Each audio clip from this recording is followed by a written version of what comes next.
हार्दिक अभिनंदन, नमस्कार, प्रणाम, राम राम। आज का ये सेशन गाय और किसान इस विषय पर है मुख्य रूप से। और गाय कभी खेती का मुख्य आधार रही है और इसलिए किसानों और गाय का पुराना नाता है। अब आजकल गाय किसानों को दुश्मन प्रतीत होने लग गई है। पिछले कुछ समय से बड़े हालात ख़राब हैं, आप और हम सब जानते हैं।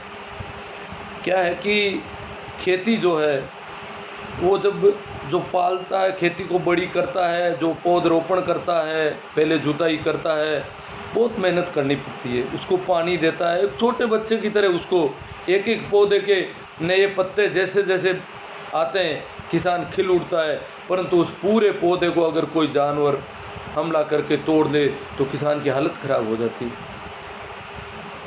हमने बड़े गौ भक्त देखे हैं, परंतु गायों के मामले में कई बार शिकारियों तक की व्यवस्था करते हैं। शिकारियों को छोड़ो ताकि गायों को सल्टा रहो, हमसे तो होगा नहीं। और गायों के पीछे मोटरसाइकिल और ये गाड़ियां पीछे दौड़ा करके और गायों को परेशान करते हैं। कई बार गायें मर जाती है इस वजह से, क्योंकि किसान की जब फसल बर्बाद होती है तो किसान इसे जो फसल बड़ी मुश्किल से बड़ी होती है और उसको पूरी तरह बर्बाद कर देते हैं गायों, तो किसान जो है उन पर पिल पड़ता है। बड़ा मुश्किल से उत्पादन शुरू होता है और फिर गायों से ये नुकसान होता है, तो किसानों की बहुत बड़ी समस्या है। और ये समस्या काफ़ी वर्षों से, पिछले लगभग 30-35 साल से, उससे पहले कोई समस्या नहीं थी। गाय हमारा मुख्य आधार थी।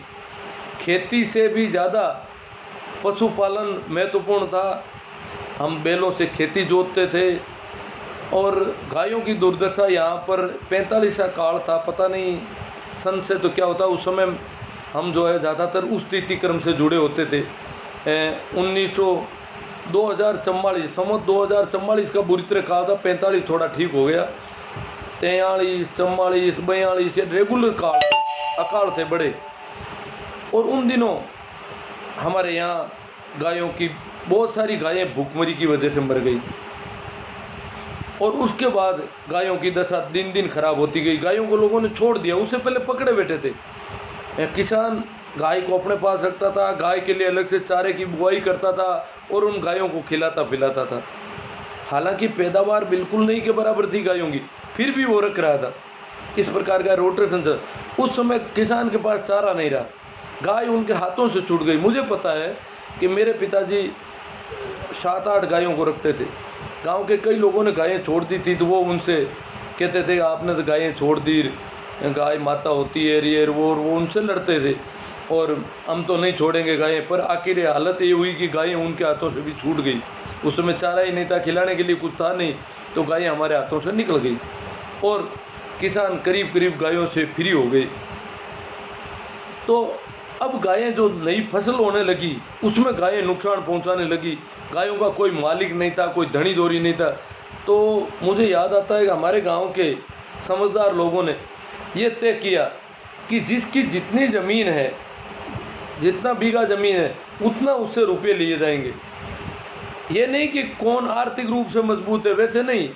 ज़मीन, गायें किसान की खेती को नुकसान पहुंचाती थी, इसलिए गांव वालों ने तय किया कि ये पुण्य का मामला नहीं था, गौशाला बनाने का तय किया। गायों को एकत्रित करो और उनको एक जगह रखो, अन्यथा पूरे गांव के खेत खराब कर देती है। तो गांव के लोगों ने तय किया कि जिसके जितनी ज़्यादा ज़मीन है उतने ही उससे पहले पैसे लेंगे। ज़मीन के ऊपर फीस तय कर दी, निर्धारित कर दी, शुल्क। ये बहुत अच्छा निर्णय था, बहुत व्यावहारिक निर्णय था, क्योंकि जिनके फसल नहीं है उनसे पैसा लेना तो फालतू की बात होगी। पैसा उनसे लेंगे जिनके खेत ज़्यादा है। और इस प्रकार हमारे कई वर्षों तक ये सिस्टम चला गांव में। और क्योंकि ये पुण्य नहीं था, ये उन गायों को कंट्रोल में करना था ताकि वो खेती को नुकसान नहीं पहुंचाए। पुण्य से नहीं जोड़ा था उस गौशाला के सिस्टम को। बाद में धीरे धीरे पुण्य के मामले हुए, कुछ हुआ, पर हमारे गांव ने बड़ा वैज्ञानिक दृष्टिकोण अपनाया इस मामले में कि ये खेती को नुकसान पहुंचाने वाला जानवर है और इसलिए जिनके ज़्यादा खेती होगी उनसे ज़्यादा शुल्क लिया जाएगा इन गायों की रखवाली और इन गायों को कंट्रोल करने के लिए, इनके चारे पानी का प्रबंध करने के लिए। तो खेती के लिए चारे पानी का प्रबंध था। खेती जैसे ही पूरी होती गायों को फ्री कर देते, कहीं मिलती है तो खाओ। जब तक खेती होती थी तब तक उन गायों को, आज भी यही है, गौशालाओं में जब खेती नहीं होती तो गायों को छोड़ दिया जाता है। तो वो जो दशा थी उस पर आज से 15 साल पहले मैंने कोई लेख लिखा था कि नागौरी नस्ल की गायों का संकट। ये मेरे लेख का शीर्षक था और लेख इस प्रकार है। गाय हमारी माता है, जिसका दूध इस देश के हर शख्स की रगों में दौड़ता है, जिसकी रक्षा एवं पालन पोषण प्रत्येक भारतीय का प्राथमिक कर्तव्य है।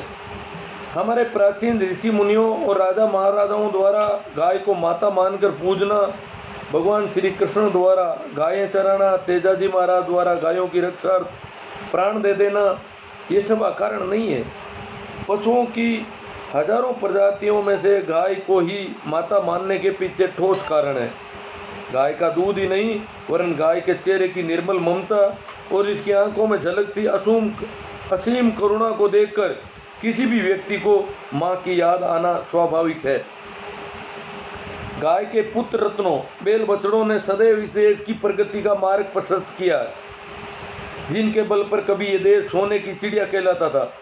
हमारे यहाँ की नागौरी नस्ल की गाय भी दुधारू न होकर अपने बैल बछड़ों की सुंदरता और गठीले बदन और चुस्ती और फुर्ती के लिए विश्व प्रसिद्ध है। नागौरी नस्ल की गाय नहीं प्रसिद्ध है, यहाँ के बैल प्रसिद्ध है। नागौरी बैल और बैल फुर्तीले और चुस्ती वाले होते हैं और ये लगभग घोड़ों की तरह होते हैं। तो इस वजह से यहाँ की गाय की बहुत कदर थी, जब तक बैल की कदर थी। जब बैल की कदर खत्म हो गई, वहाँ मशीनें आ गई, तो गाय भी अपने आप में एक नाकारा पशु होकर साबित हुआ, क्योंकि दूध यहाँ की गाय का बहुत कम होता था, थोड़ा सा दूध होता था, और परंतु बैल बछड़े बहुत अच्छे होते थे। और इतना कम दूध में गाय को चारा देना पशुपालक के लिए घाटे का सौदा था, इसलिए लोगों ने गायें छोड़ दी। 90 के दशक में पड़े सदी के भीषणतम अकाल से मारवाड़ में चारे पानी का संकट आ गया। अतः इस क्षेत्र के पशुपालक औने पौने दामों में बैल बछड़ों को बेचने लगे और चारे पानी की प्रचुरता वाले क्षेत्रों में बाहरी पशुपालक और व्यापारी बड़ी मात्रा में पशुधन खरीद कर ले जाने लगे, जिसे देखकर ये प्रचार भी जोर पकड़ने लगा कि पशुपालन की आड़ में गौ हत्या हो रही है। जब यहाँ से बहुत ज़्यादा व्यापारी आने लगे, यहाँ के लोग औने पौने दामों में पशु बेच रहे थे, बैल बछड़े बेच रहे थे, तो व्यापारी बहुत ज़्यादा आने लगे। और जब व्यापारी बहुत ज़्यादा आने लगे तो लोगों को ये एक संदेह पैदा हुआ, ये प्रचार खड़ा किया हिंदुत्ववादी लोगों ने कि गायों की हत्या करने के लिए ले जाया जा रहा है बैल बछड़ों को। मुझे आज भी याद है, जब मैं तो सभी मेलों में जाता था, पशु बेचने का काम था, मैंने बैलों से हल जोता है और बैल खरीद फरोख्त का काम भी हम करते थे ज़रूरत के हिसाब से। तो नागौर के मेले में तो लगभग मैंने 15 साल तक मेले में रहा हूँ, लगभग 15-15 दिन रेगुलर, और सेवा का काम करता था। घर परिवार के लोग रहते थे वहाँ पर। तो मुझे याद है कि उस समय ज़्यादातर व्यापारी जो थे मुसलमान थे, परंतु उस समय ऐसा कोई वो नहीं था कि ये मुसलमान जो है यहाँ से जो बैल ले जाते हैं उनको मारते हैं और काटते हैं। परंतु बाद में ये हिंदुत्ववादी लोगों ने ऐसा प्रचार प्रसार शुरू कर दिया। मुझे आज याद है कि मेरठ के मुसलमान थे, सफ़ी नाम करके, मुजफ्फरनगर के आसपास के, उन्होंने हमारे बैल उधार लेके गए थे। हमारे घर वालों का कई बार वहाँ आना जाना रहा, वापस उनसे पैसे वसूल करने के लिए। और इसी प्रकार ये मुसलमान आते थे, गुजरात के भी खूब मुसलमान आते थे, पंजाब के सिख आते थे और मेरठ के कुछ जाट आते थे। इसके अलावा सारे करीब करीब मुसलमान लोग ही ये व्यापार का काम करते थे। तो ये गौ हत्या का प्रचार प्रसार हुआ। भावना के आवेश में आए विभिन्न संगठनों के कार्यकर्ताओं ने नागौरी नस्ल के बैल बछड़ों को भी रोकना प्रारंभ कर दिया। लोग जगह जगह बाहरी पशुपालकों व व्यापारियों को मारपीट करके बैल बछड़े रास्ते में ही उतारने लगे, जिससे राज्य के विभिन्न पशु मेला स्थलों व प्रमुख रेलवे स्टेशनों पर धार्मिक संगठनों द्वारा छुड़वाए गए हजारों बैल बछड़े आवारा पशुओं के रूप में विचरण करने लगे। लोगों में उठे भावनात्मक ज्वार से सभी प्रकार के पशुधन के राज्य से बाहर जाने पर रोक सी लग गई।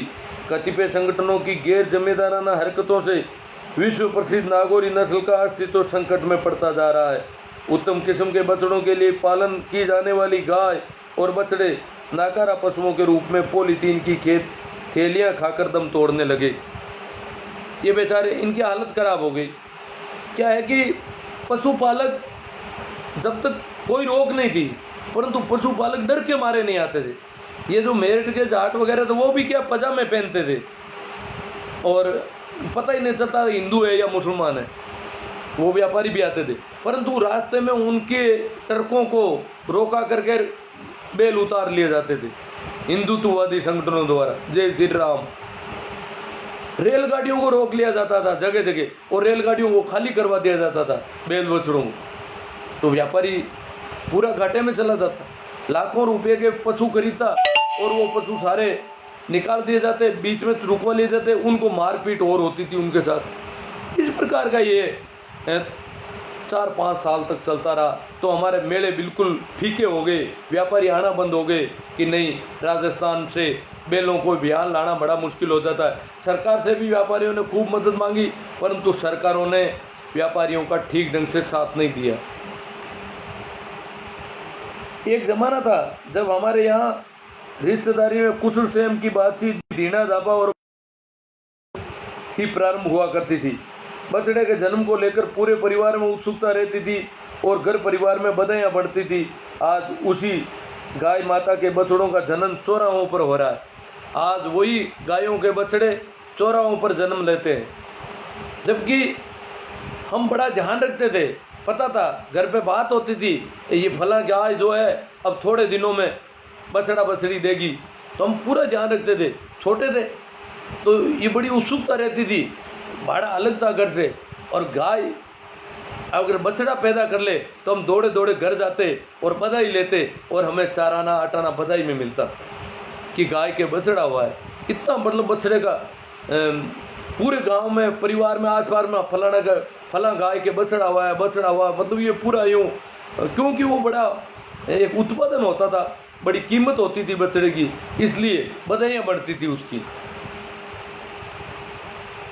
आज उसी गाय माता के बछड़ों का जन्म चौराहों पर हो रहा है, जहाँ कुत्ते, कौवे और चीले उत्सुकता से टकटकी लगाते नजर आते हैं। जब कभी हम टकटकी लगाते थे कि बछड़ा वो होता है या बछड़ी, ये देखते थे।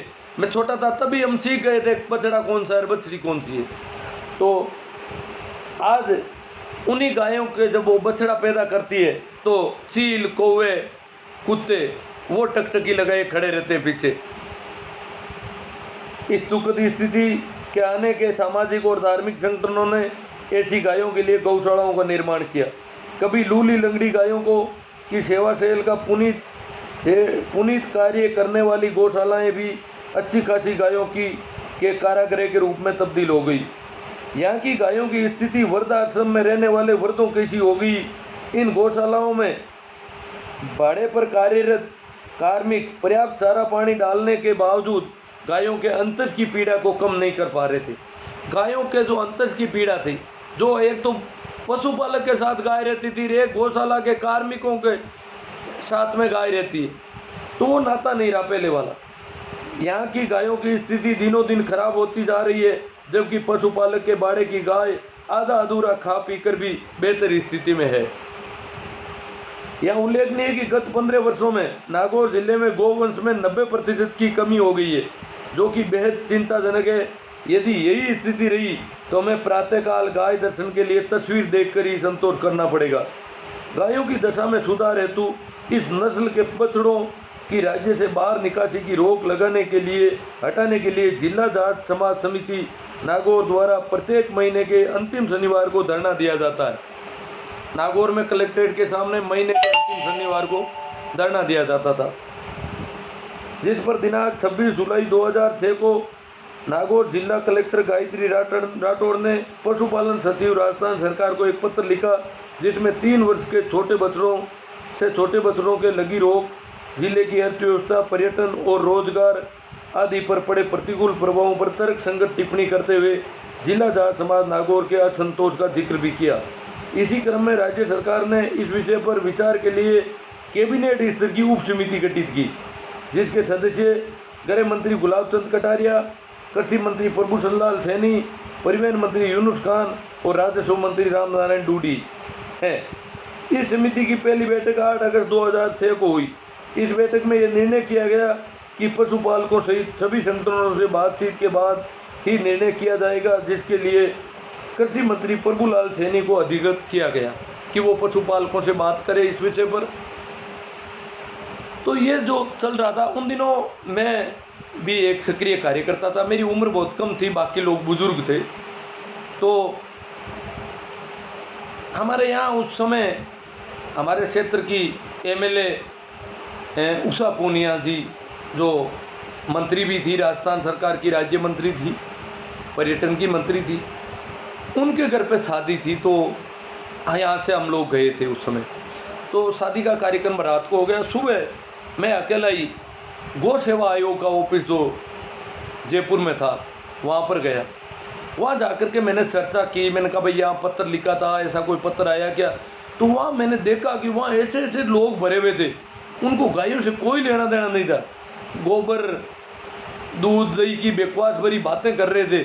परंतु मैंने जो बात कही, मैंने कहा भाई हम बछड़े पालन करेंगे, हमारी गायों का जो बछड़े हैं उनकी बिक्री पर रोक हटनी चाहिए। तो वो तो बिल्कुल कोई हमारी बात तो सुनने को ही तैयार नहीं थे, उल्टा हमें मिसगाइड करने की कोशिश कर रहे थे। ऐसी बात करते करते फिर मैंने दूसरे लोग जो हमारे वहाँ से आए थे उनको मैंने फ़ोन किया, भाई मैं तो यहाँ पर माता पोती कर रहा हूँ काफ़ी दिन समय से यहाँ पर, और ये तो बड़े, तो वो बोले आप अगर इतनी माता पोती कर रहे हो और आपको कुछ नहीं निकाल के दे रहे हैं तो वहाँ आने का कोई मतलब नहीं है। वो लोग ये चोटियाँ बधाई हुई, अलग तरह के आदमी थे, पता नहीं कहाँ से ला करके खड़े किए थे उनको, गौ भक्त थे वो, और उनके पास एक भी गाय नहीं थी ऑफिस में। गोबर जरूर था, गौमूत्र की थैलियाँ पड़ी थी, सारा था, पर गाय कहीं नहीं थी। और वो फालतू के प्रचार प्रसार कर रहे थे, गायों के पालन पोषण से उनको कोई लेना देना नहीं था।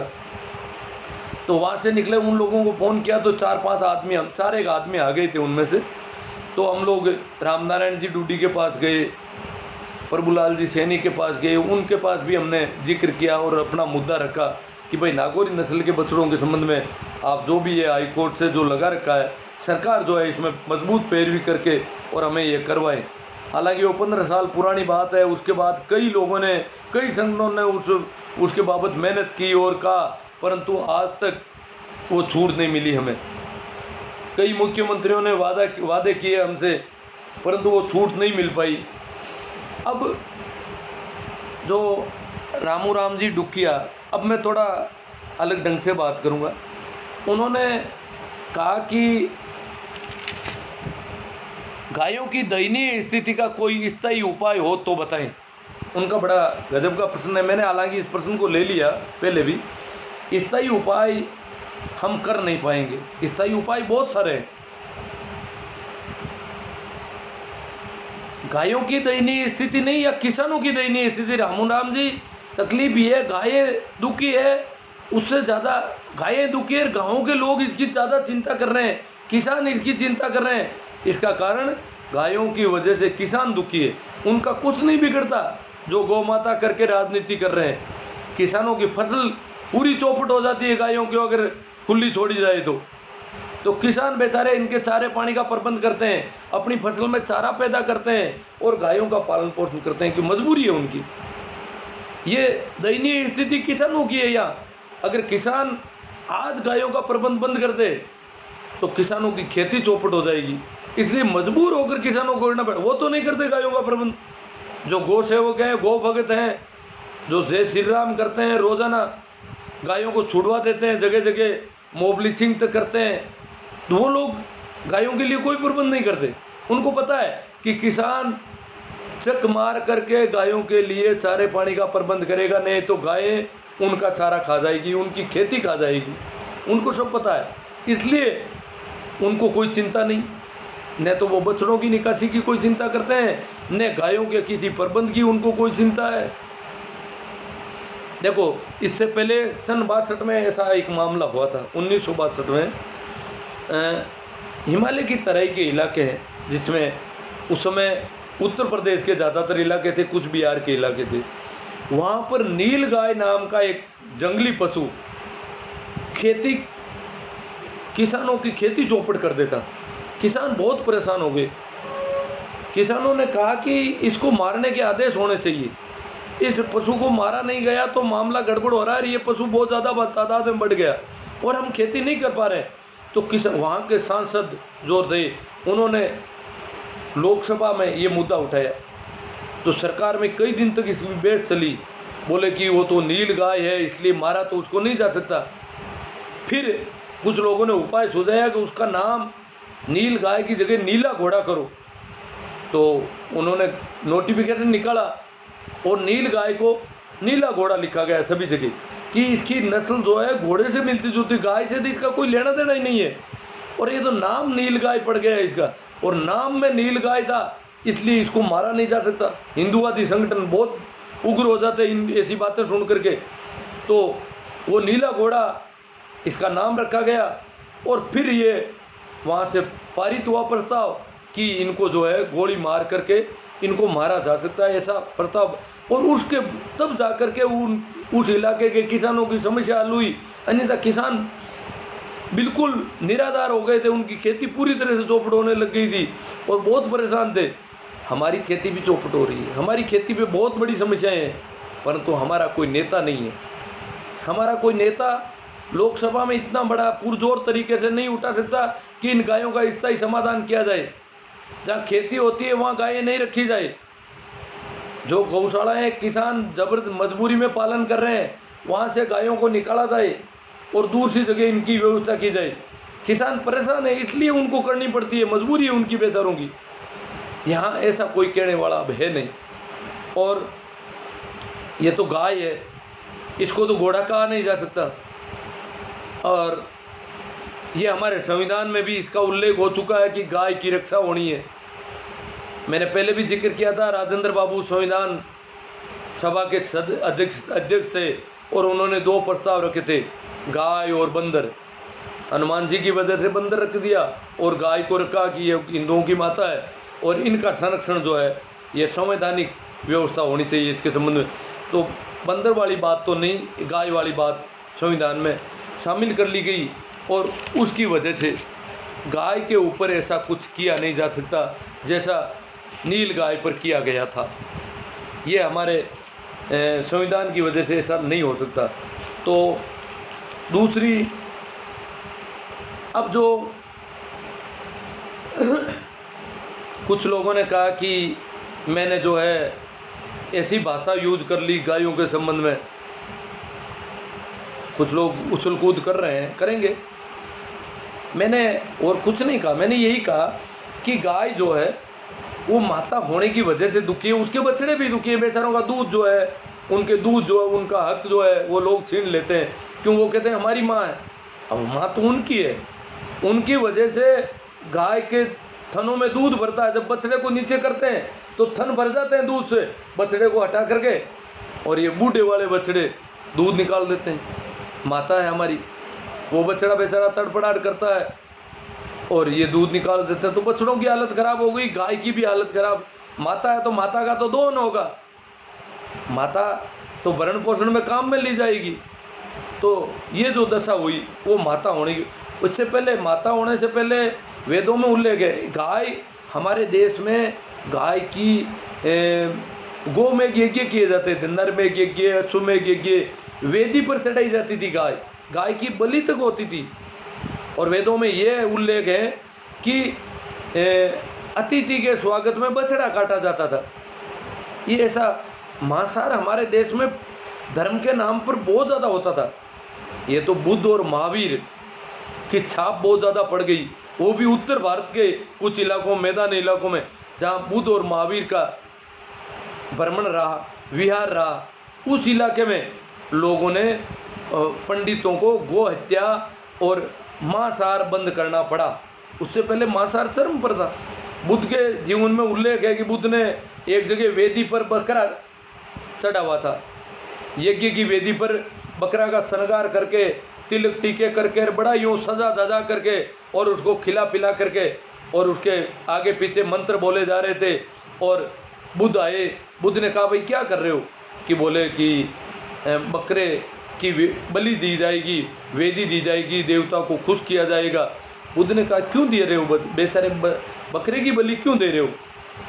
तो उन्होंने कहा कि इससे देवता खुश होंगे, और हम बकरे का बलि थोड़ी, हम तो मोक्ष कर रहे हैं। क्यों? हमारे सारे शास्त्रों में लिखा हुआ है, जब जब भी काटा, इन्होंने लोगों को काट दिया, आदमियों को काटा, उनको राक्षस डिक्लेयर कर दिया और कहते हैं उनका मोक्ष किया, उनकी मुक्ति करने के लिए काटा। देखो बड़े भले आदमी है, लोगों का मोक्ष करते थे, अपने घर वालों। बुद्ध ने कहा मोक्ष तेरे बाप का क्यों नहीं करता, मोक्ष इस बकरे का क्यों करता है? इसको तो मोक्ष से कोई लेना देना नहीं, ये तो मोक्ष करना है। तो जो तेरे बाप को मोक्ष में रुचि भी है तो उसका कर दे मोक्ष। मतलब बुद्ध बड़ी खड़ी बात का काम में लेते थे। उन्होंने कहा इसको, ये तो अभी चढ़ना चाहता है, खुला घूमना चाहता है, इसको कोई मोक्ष से लेना देना नहीं, ये जानता ही नहीं बेचारा मोक्ष होता क्या है। तो तेरे बाप का कर मोक्ष। मतलब बुद्ध तो, महावीर ऐसा नहीं कहते थे, परंतु महावीर की अहिंसा बुद्ध से भी ज्यादा भारी थी। महावीर तो छोटे छोटे जीवों तक को बचाने की कोशिश में थे पूरा। तो ये अहिंसा की जो छाप पड़ी, और वो धर्म एकदम से देश पूरा बौद्ध धर्म में हो गया, तो पंडितों को अपने धर्म में संशोधन करना पड़ा और मांसाहार छोड़ना पड़ा। ये जो उत्तर भारत के कुछ पंडित मांसाहार नहीं करते हैं, इसका मुख्य कारण क्या है? ये वेदी पर पहले तो बलि देते थे, जानवरों की बलि देते थे वेदी पर चढ़ा करके, ये धंधा था। यहाँ पर देवताओं को खुश कर, आज भी छोटी मोटी माताओं के तो अभी भी बकरी करते हैं, चढ़ाते हैं, परंतु ब्राह्मण इसमें कम भाग लेते हैं, नहीं के बराबर। कलकत्ता और बंगाल और दक्षिण भारत के ब्राह्मण आज भी बलि करते हैं। बाकी इधर हमारे इलाके में ब्राह्मण जो है इससे बिल्कुल अलग हट गए, पंडित बिल्कुल अलग हट गए। ये वैसे हमारे यहाँ धर्म सम्मत था ये सारा काम। अब एक और ऐतराज किया है कि इन्होंने, कि मैंने कह दिया कि जो है अपनी बच्चियों को शादी जो है मुसलमानों में करो। मैंने तो ऐसा कुछ नहीं कहा। मैंने ये कहा था कि अंतरजातीय विवाह हो रहे हैं, अंतर सांप्रदायिक विवाह हो रहे हैं, और उससे जो है आपस में जो ये अविश्वास और ये जो भय का वातावरण है वो दूर होगा, और मस्जिद मंदिर जलाने का ये लड़ाइयाँ खत्म हो जाएगी। परंतु ये जो गोबर गणेश हैं, जो मंदबुद्धि बालक है हमारे, उनको लड़ाई चाहिए, उनको क्यों